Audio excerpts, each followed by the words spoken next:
فمك يا كابتشينو وفينها ايام فومك، وقفص منقع ويسيب بقى في هدومك. فول قدرة وقهوة.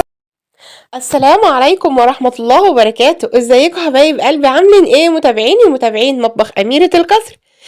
عاملين ايه؟ يا رب تكونوا بخير. جايلكم النهاردة في فيديو جديد من فيديوهات مطبخنا، وهنعمل مع بعض النهاردة ايه الجمال والطعامة دي. هنعمل مع بعض النهاردة احلى شوية بسلة باللحمة، حاجة كده بريحة وطعم زمان، حاجة كده. وهقولك النهاردة على كل التكات والحركات اللي تطلع معاكي البسلة بتاعتك مستوية، ما تبقاش محصلمة معاكي او ناشفة، وفي نفس الوقت برضو تبقى قوامها حلو، ما تبقاش الصوص بتاعها او الصلصة بتاعتها تبقى زيادة عن اللزوم، وفي نفس الوقت برضو ما تبقاش خفيفة. يلا بينا كده بقى ندخل على المقادير وطريقة التحضير، بس ما تنسيش اللايك والشير. معايا هنا اول حاجة طبعا هنبدأ بقى نعمل بسلة باللحمة. اول حاجة لازم ابدأ بيها اللحمة بتاعتي، طبعا لازم، لان اللحمة طبعا سواها مش زي سوا البسلة، فلازم ان انا ابدأ بيها الاول كده. وقاعدة اساسية معايا، لازم اشوح اللحمة بتاعتي في معلقة سمنة بلدي حلوة. بعد كده لازم الحلة بتاعتي طبعا تكون سخنة كويس جدا، وبمعلقة السمنة البلدي تتقدح. وبعد كده ببدأ انزل فيها باللحمة بتاعتي بالشكل ده كده. واللحمة انا مقطعاها قطع حسب ما انت عايزة القطع، حجم القطع. انا كده كده هسويها 3/4 سوا في الشوربة الاول. بشوح اللحمة بتاعتي بالشكل ده كده لما تاخد اللون الذهبي. ودي تكة مهمة جدا، بتدي ريحة وطعم حلو قوي للحمة بتاعتي، وبتخلي اللحمة بتاعتي طرية، ما تبقاش اللحمة بتاعتي ما تبقاش ناشفة. لا، ده انت بتحتفظي بالسوائل بتاعت اللحمة جوه اللحمة، فتخلي اللحمة بتاعتك جوسي وطرية. انا شوحت اللحمة هنا مع شوية كده بس من الفلفل الاسود، وبعد ما شوحتهم وضمنت ان خلاص مفيش اي مية نزلت منهم بالشكل ده كده، هبدأ انزل عليهم بالبوكيه جرنيه بتاعنا اللي هو بصلاية وطماطماية وجزراية. تمام. وبعد كده ببدأ انزل عليهم بقى بميه تكون سخنه، ميه تكون بتغلي بالشكل ده كده. اللحمه او الفراخ عامه بتحب لازم تزودي الحاجه ميه سخنه، بحيث ان الحاجه تستوي معاكي على طول، ما تبقاش ناشفه او ما تجلدش معاكي. وخلاص هسيبها بقى لما تستوي 3/4 سوا كده على نار هاديه، وبغطيها طبعا. وبعد كده هنبدأ بقى نعمل البسله، وهقولك على احلى تكه في البسله تاخدي منها احلى طعم. بنزل برضو كده بمعلقه من السمنه، وبنزل فيها كده بحته من الدهنه او الليه. دي بتبقى حته دهنه كده جايه مع اللحمه، بتبقى فوق الميزان كده. بقطعها حتت صغيره كده واسيبها تسلي الطعم بتاعها الحلو مع السمنه بالشكل ده كده. هي بتنزل القطع دي بتدوب خالص، اللي انت شايفاها دي بتدوب خالص، ما بتبانش اصلا معاكي في البسله. هي بتنزل الطعم الحلو بتاعها، بتدي ريحه وطعم حلو قوي للبسله بتاعتي. تمام. معايا هنا بصلايه كبيره كده، انا مقطعاها مكعبات صغيره بالشكل ده كده، بس قطعيها بالسكينه، ما تفرمهاش في الكبه. الخضار عامه بيحب البصل تقطعيه انت مكعبات صغيره بايديكي. خلاص ببدا اشوح بقى البصلايه بتاعتي. طبعا انا ما بحمرش البصلايه، انا عايزه يا دوبك البصلايه بتاعتي تاخد لون اصفر خفيف بالشكل ده كده. وهنا ودي اهم تكه، في ناس كتيره بتحب تسلق البسله وبعد كده تحطها في الصلصه بعد ما بتسبك الصلصه. لا، انا ما بحبش كده. انا بحب ان انا اشوح. انا بسلقش البسله خالص، دي بسله عاديه فريش جدا، انا جايباها ويا دوبك بس فصصتها وقطعت فوقها الجزر بالشكل ده كده، وغسلتها بس ما سلقتهاش خالص ولا حطيتها في اي ميه. ببدا اشوح البسله بتاعتي مع البصل بالشكل ده. انا بدي للبسله كده يعتبر بديها نص تسويه في التشويحه دي، بس بتفرق جدا في الطعم، بتدي طعم حلو قوي للبسله. البسله بتاعتي بتبقى قوامها حلو، ما بتبقاش مهريه، وفي نفس الوقت برضو بتبقى الطعم بتاع البسله زي ما هو، ما نزلش في ميه السليق.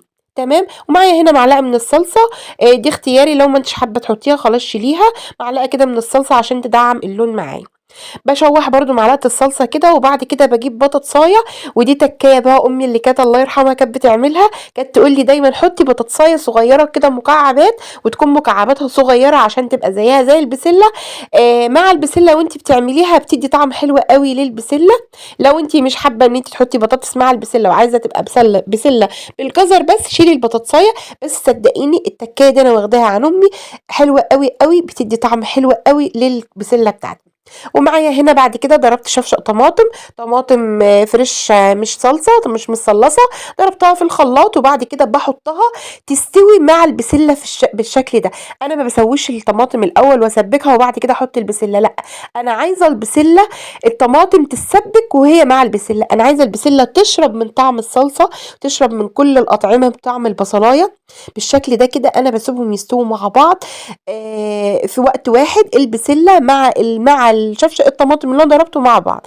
بعد كده خلاص اول ما بدات حسيت ان الطماطم بتاعتي بدات تسبك كده والبسله بتاعتي ده بدات تدخل في السوا، ببدا ازودها بقى الشوربه بتاعتي. وبعد كده ببدأ اخد بقى اللحمة معايا طبعا هنا استوت يعتبر 3/4 من السوا، بخليها الربع الاخير تستوي مع البسلة عشان برضو البسلة تاخد من طعم اللحمة، واللحمة تنزل الطعم الحلو بتاعها في صوص البسلة وتديها قوام حلو وطعم حلو. شفتي بقى البسلة يعتبر اللحمة معايا خلاص 3/4 سوا. طبعا بنشيل بعد كده بقى الشوربه بتاعت اللحمه بتاعتي دي انا بصفيها، بشيل بقى منها الجزر والطماطم والحاجات اللي انا حطيتها، وخلاص سبت بقى هنا البسله تستوي كده مع حته اللحمه الربع السوا اللي فاضل. وهنا بقى هنعمل احلى شويه رز بشعريه كده، طبعا عاملين بقى لحمه وبسله يعني بسله باللحمه، لازم يبقى في شويه رز بشعريه حلوين كده معانا.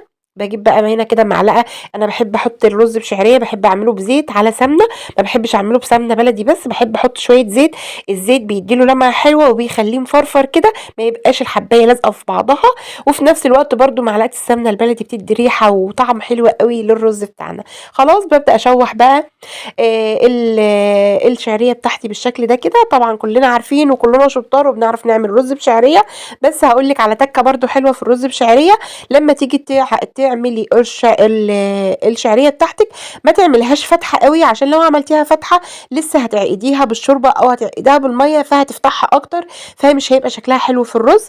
وما تغمقهاش قوي برده بحيث ان هي ما تغمقلكيش الرز، والرز بتاعك هيغمق من الشعريه. انا عايزه اللون الذهبي الاشقر الحلو ده.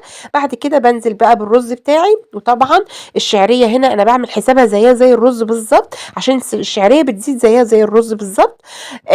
فبعمل كده بسيب بالظبط 3/4 يعني انا بسيب ربع الحله فاضي. بعد كده جبت بقى الشوربه بتاعتي وعقدت الرز بتاعي بالشكل ده كده.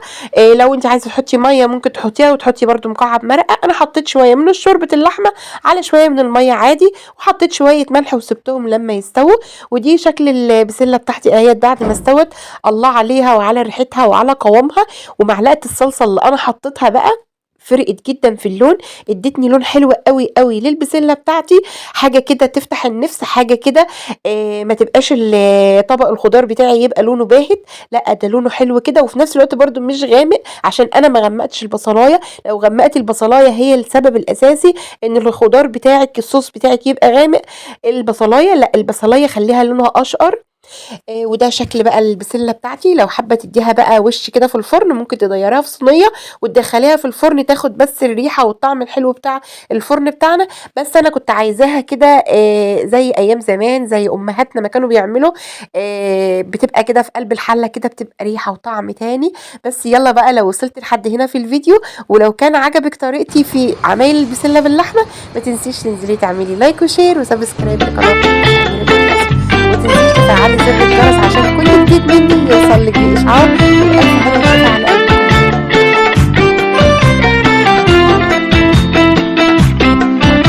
يا سلام على طاجن بامية وعليه حتة موزة، صينية بقلاوة ونبلع بكازوزة.